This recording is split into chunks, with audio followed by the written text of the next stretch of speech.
She didn't step aside. Wet tiles, bucket wheel clicking, eyes steady as a scope. The only true wisdom, she said, is in knowing you know nothing. He gave her the trademark Reed smile and walked on. Hours later, the smile was gone, and the sentence was still lodged under his skin, small, sharp, impossible to ignore. He didn't know it yet, but that line had just started the fall. Lucas Reed never needed yes from anyone. His last name said it for him. At 17, he lived on private tarmacs and guest lists. A billionaire's son coasting through Atlanta's most elite school because reputation greased every hinge. The hallways were lined with money and memory. Teachers learned early that grades could be negotiated if the donation ledger stayed green. Lucas learned something else. If nothing can touch you, nothing has to be learned. He made a sport of it, lounging through lectures, teasing classmates, testing how far charm and a wire transfer could bend rules. When the counselor once brought up his failures, he leaned back until the chair squeaked.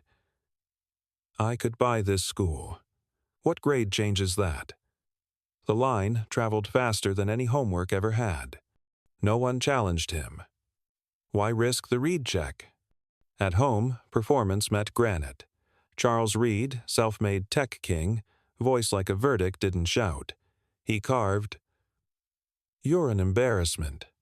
If you worked for me, you'd be fired. I'm not your employee. The world won't care. Become someone or stop expecting me to carry you." No slammed doors, just a silence that cut cleaner than anger. Next morning, the red Audi was still warm from detailers when he slid into the faculty lot, stride easy, watch face bright. Students looked up envy here, contempt there. Near the side entrance, she worked the mop in measured arcs. Older, black, posture level, presence unbothered. He didn't slow. To him, she was infrastructure, not interruption. Time did the interrupting. More tests, more red ink. Then the real blow. Cards dead, keys gone, the bus wheezing at the curb like a public notice. Wind bit his face as he stepped down with everyone else. In the corridor, the same woman's bucket rattled. The floor was wet glass. Her eyes were dry stone. The only true wisdom. He heard it again before he saw her mouth move. "What did you say?" he asked, stopping for the first time. "Nothing you're ready to understand." She wrung the mop. Water tapped the tile like a metronome. He hated that the rhythm followed him. English returned first, a folded envelope, crisp as a summons. 18/100ths. At the bottom, "Did you even read the passage?" He tried the old laugh, but nobody joined. Math 24. History 31. Biology 0 landed last, like a judge saving the harshest sentence for the end. The counselor's tone had cooled from concern to math. "Statistically, you're at the bottom of the senior class. It's temporary. I'll hire a tutor. You already had 3. They all quit." He stared past her at the door frame, at a scuff mark that suddenly looked like a map out and a dead end at once.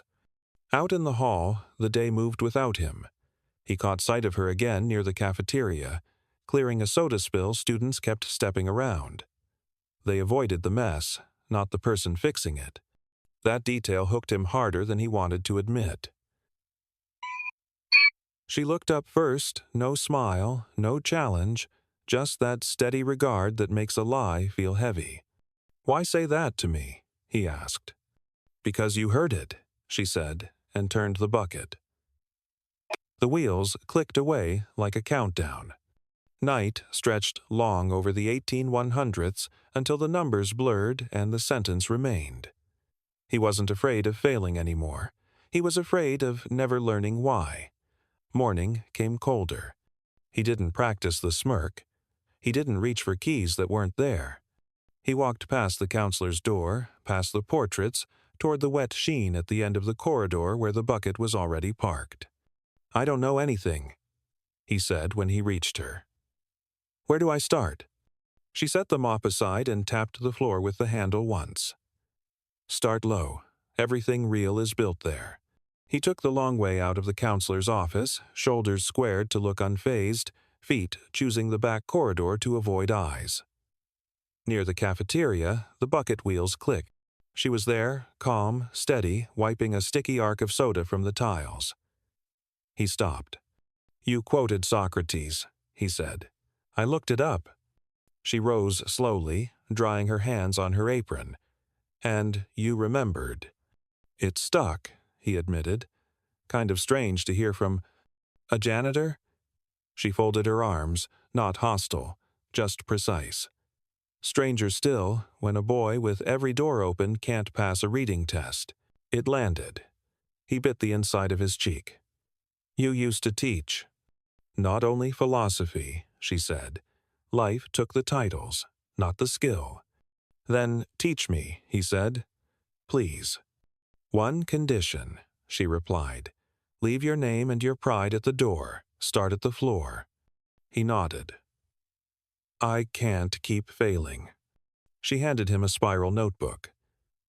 "Early mornings, 1 hour. Evenings, after I finish cleaning, you write, not facts, truth. What if I get it wrong? Then you're finally close." He arrived before sunrise. Fog pressed against the windows, the building breathing its quiet. She was in the East Wing, polishing in patient circles, earbuds in, humming a tune he couldn't place. He waited until she looked up. "You said you'd teach me." "I did," she said, removing one earbud. "I also said it wouldn't be easy." "I'm ready." "Then start with my name," she said. "Evelyn Wallace. How long have you worked here?" 3 years. Other schools before that." A brief pause. "Before that, I was a college professor. English Lit. Philosophy. Philosophy." He blinked. "Why trade that for this? Sometimes life takes what you thought was guaranteed and leaves you what you know." She didn't lower her eyes. "I still know how to teach."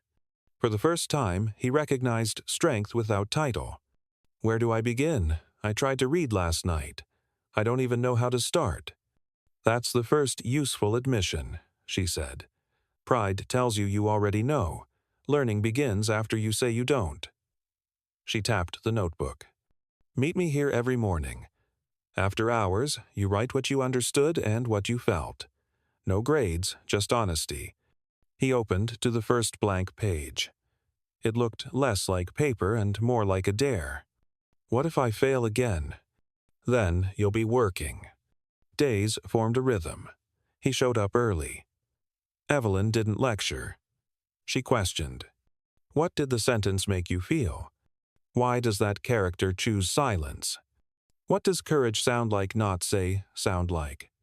Books stopped being chores and started pulling at the gut. The notebook filled not with perfect takes, but with doubts, sparks, fragments. He wrote about pressure and noise, about the hollow ache he wore like armor. Evelyn read every word and returned pages with red ink, sharp, unafraid. "This is pretty but hollow. Don't dodge that feeling. Name the truth, then make it earn the sentence." One evening in the cafeteria, laughter cut across the tables. Josh, the star running back, nudged his friend. "Look at Reed. Love letters to the janitor." Lucas's jaw tightened. Evelyn's hand touched his shoulder first light, steady. "You don't measure depth with a shallow ruler," she said. It undercut the insult like a clean slice. That night, his phone lit with a new message from his father.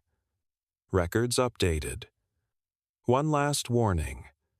Turn it around or you're out. No trust fund. No apartment. Nothing." He stared at the screen. He didn't reply. The fear that used to numb him didn't arrive. Something else did focus. Mornings, the floors gleamed where Evelyn had passed. Students tiptoed around the shine without seeing who made it. He noticed the difference now. He noticed a lot. The teacher whose brilliance drew no respect. The quiet girl who never sat with anyone. The kid who worked nights and still showed up early. Seeing turned into a habit. By the end of the week, his notes changed shape. Less decoration, more marrow. He crossed out clever lines and wrote harder ones. When Evelyn slid the notebook back, there were fewer red marks and one sentence underlined twice. Keep going. You're finally writing with a pulse. He packed the notebook, then hesitated. This matters, he said. But how do I know I'm not pretending again? You'll know, Evelyn said. Pretending wants applause. Learning wants the next page. She nodded at the clock. See you before sunrise. He left the cafeteria into a hallway that felt different, not warmer, just honest, and the next page was already waiting. By Friday, the fear was gone. In its place, a steadier breath, a folder heavy with work that finally felt like his. The building buzzed with end-of-term noise report cards, counselor cue, cap, and gown talk. Lucas moved through it, clutching redone essays marked with praise and a new draft titled The Illusion of Power. For the first time, pride didn't feel like armor. It felt like effort paid for. Charles Reed was already waiting in the office, back to the room, phone in hand, gray suit sharp enough to cut. He didn't look up. The counselor slid the updated report across the desk. Lucas reached, Charles took it first, a scan, a pause.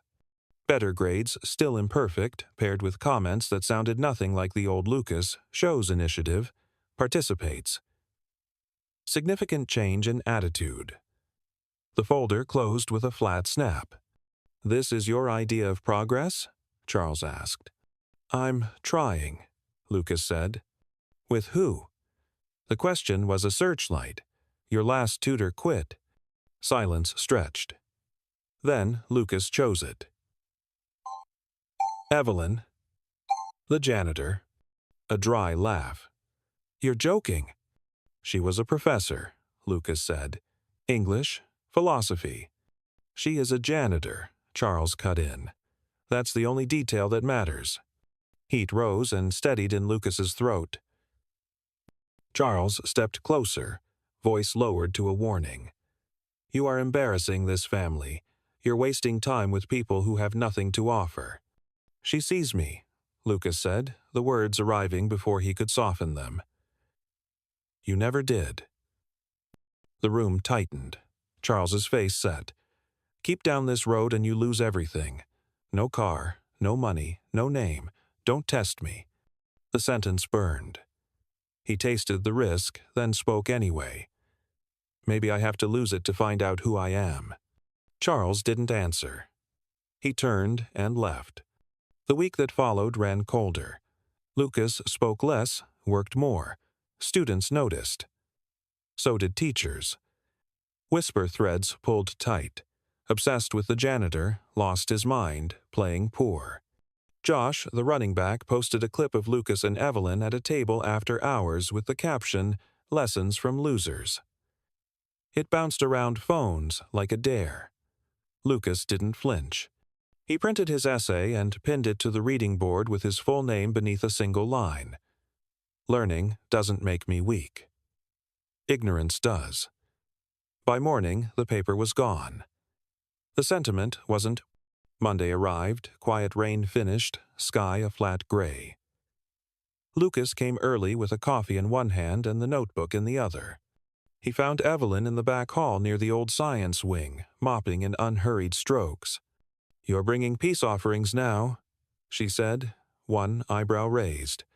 Coffee, he said, passing it over. And something else. She studied his face. You've got the look people get before they say something that changes everything. He slid down the wall to sit on the floor. I looked you up. Her eyes narrowed. You what? Not weird, he said quickly. I needed to understand. You quoted Socrates like you'd done it for 20 years. He opened the notebook to a page he'd marked. I found an old article. Evelyn Wallace, tenured professor, University of Chicago, guest speaker, published writer, award winner. She closed her eyes for a long breath. That woman existed. She just doesn't get invited back anymore. What happened? She leaned on the mop handle. I blew the whistle on a plagiarism ring involving a tenured dean. Big name. I turned down hush money. They shut me out quietly, permanently. A beat. Then my husband died on the way to a conference I organized. He swallowed. You lost everything. Not everything, she said softly. I kept my mind. And my voice. He nodded, feeling the ground under the words. Then let's make a deal. Teach me like a college student. No hand-holding, no soft landings.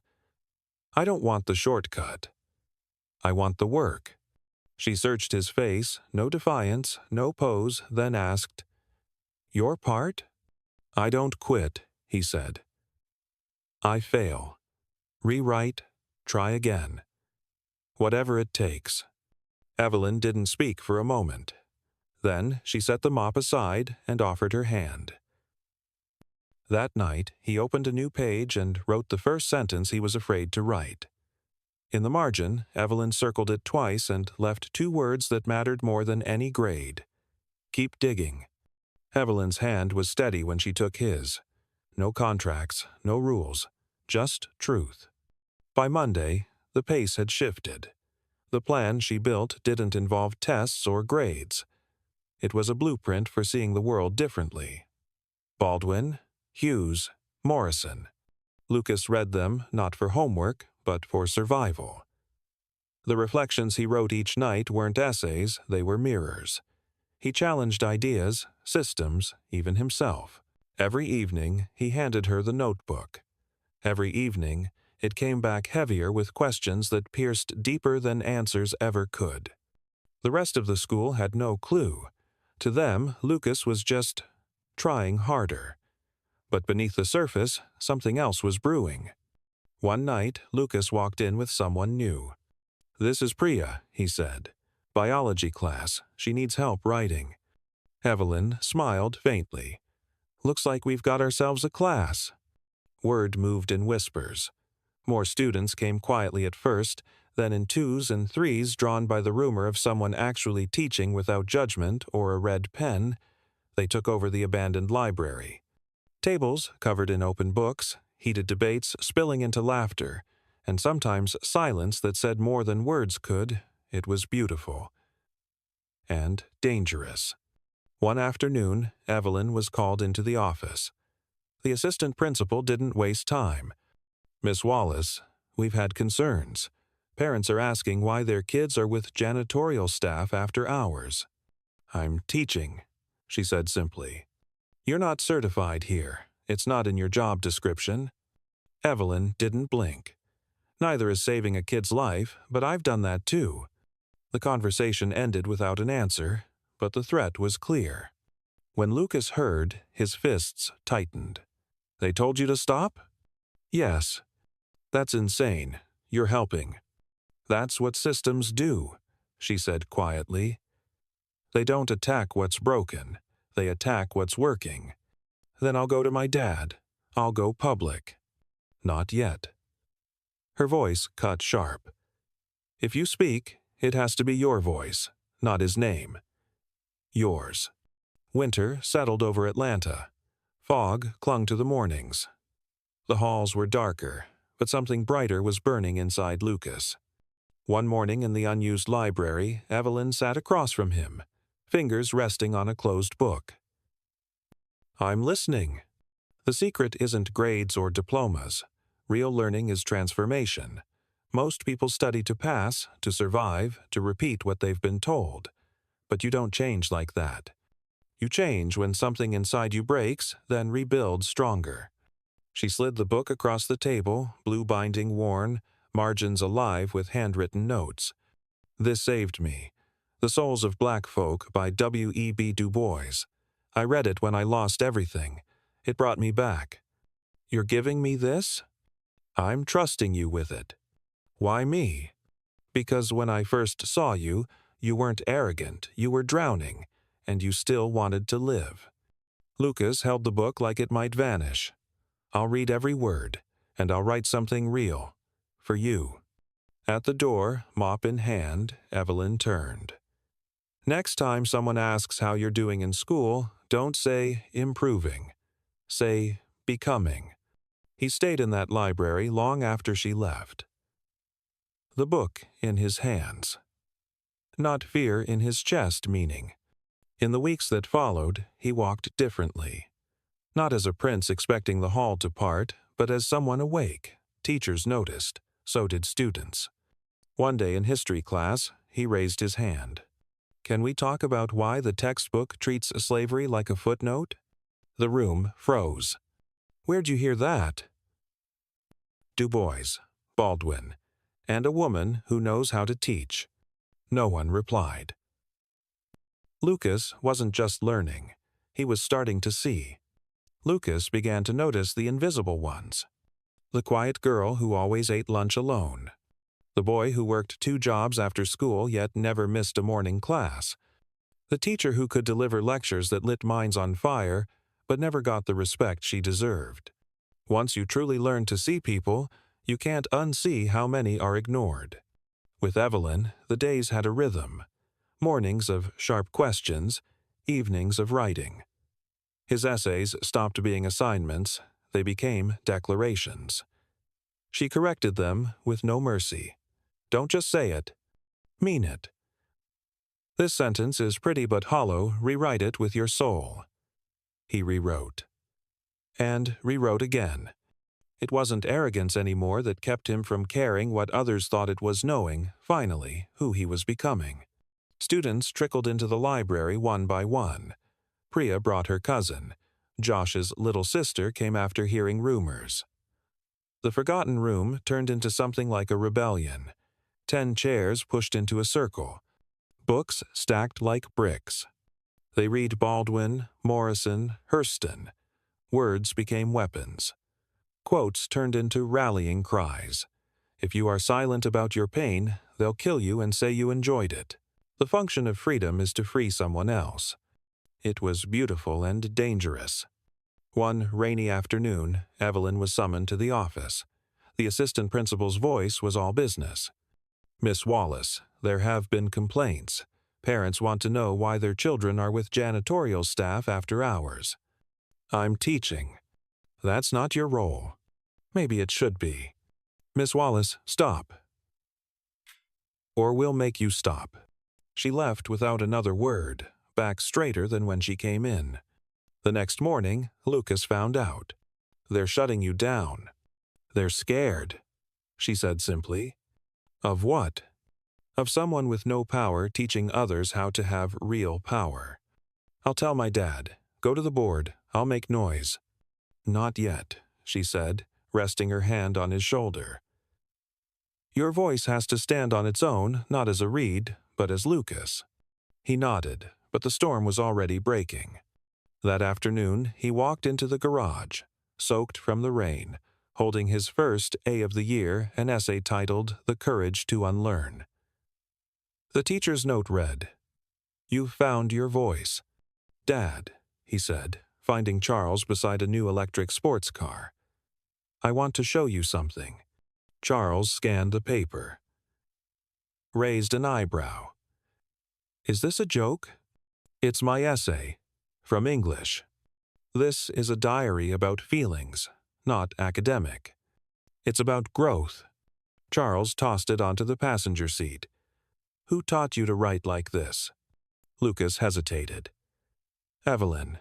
"The janitor?" Silence. Then venom. "You're learning from someone who mops floors?" She was a professor. "She's a failure now." Lucas's fists clenched. "She's done more for me than you ever have. If you don't stop seeing her, you lose everything. Money, car, name. Then maybe I need to lose it all to find out who I am." Charles's voice went cold. "Pack your things. You're done." By morning, Evelyn was gone. Fired early, escorted out. No warning, no goodbye. Her bucket, her coat, gone. Lucas drifted through the halls like a ghost. Grades slipped not from ignorance, but from absence. The library stayed empty. Then he saw it. A bulletin board announcement. Senior speech contest topic, what it means to win in life. Open to the community. For most, it was just another academic checkbox. For Lucas, it was a battlefield. That night, he sat in the empty cafeteria, notebook open. He flipped through her old notes. Learning is transformation. Pride is a trap disguised as protection. You don't need permission to become someone new. He closed the notebook, opened a fresh page, and wrote, "Not for grades, not for applause, for truth." When the night of the contest arrived, the auditorium was full parents in expensive coats, teachers lined like sentries, the air heavy with expectation. The auditorium was packed.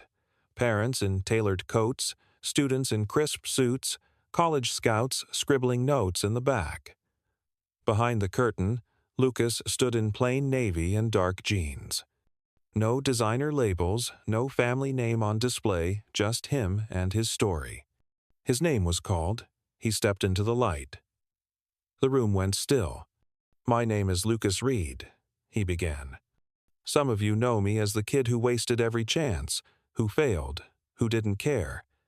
They say I had everything, but I didn't have the one thing that matters, someone who believed in me, until she showed up." So, he paused, scanning the crowd. She wasn't my teacher, not officially.